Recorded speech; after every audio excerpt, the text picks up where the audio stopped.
Tatlong reasons kung bakit tumataas ang value ng mga real estate properties. Una, development. Kapag nagkakaroon ng development sa loob o sa labas ng isang real estate project, ang natural tendency, tumataas ang presyo ng mga properties. Kaya kung mapapansin ninyo, iba ang pre-selling price sa presyo habang ginagawa ito at ang presyo kapag natapos na ito. Pangalawa, the law of supply and demand. Sabi dito, the higher the demand, the lower the supply, the higher the price.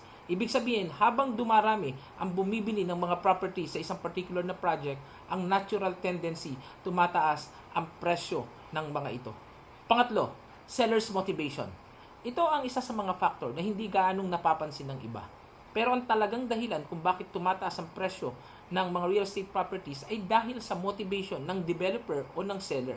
Kung ang presyo na kanilang sinet ay above the market value at merong bumili, ang natural tendency, yun na ang magiging basis ng panibagong presyo sa particular na lugar na iyon.